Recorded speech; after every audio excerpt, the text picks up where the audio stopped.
A frightened society does not search for truth. It searches for relief. And relief, when you are starving and sick and cold, and God seems to have turned away, relief has a face, a name, a woman who lives alone at the edge of town and does not smile the way she should. The village. The year does not matter. The country does not matter. This story happened in Scotland and in Salem, in France and in Germany, in villages whose names have dissolved back into the soil they were built on. What matters is the shape of it, the pattern, because the pattern never changed. A village. Winter lasting longer than any winter should. The grain stores low, the livestock thinning.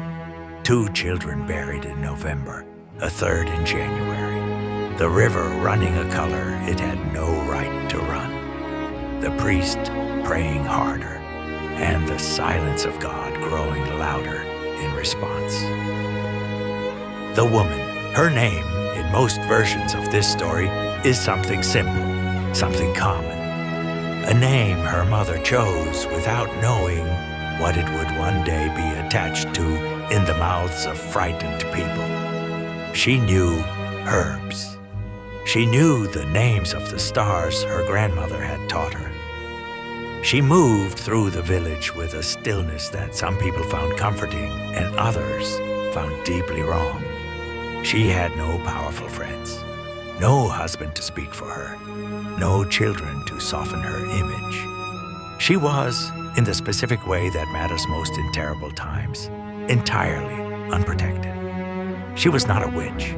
She was simply a woman with no armor, living inside a storm that needed somewhere to land. The spreading it began, as it always begins, with something small. A farmer's cow died 3 days after a disagreement with her at the market.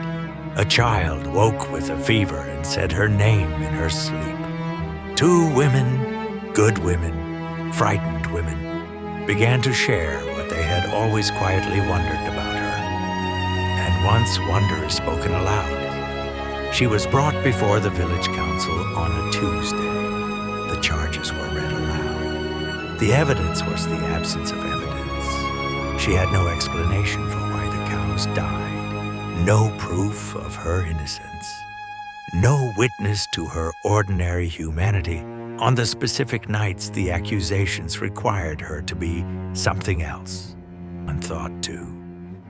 The silence she left in the room was the most frightening thing that happened that day, because some of them, in that silence, almost remembered who she was. Almost. Now the trials ended. Eventually, as they always eventually did. Historians would later call them hysteria, a symptom of the age, something we have grown past. But the structure never left us. Her name was forgotten before the season changed. The village survived the winter. The harvests returned.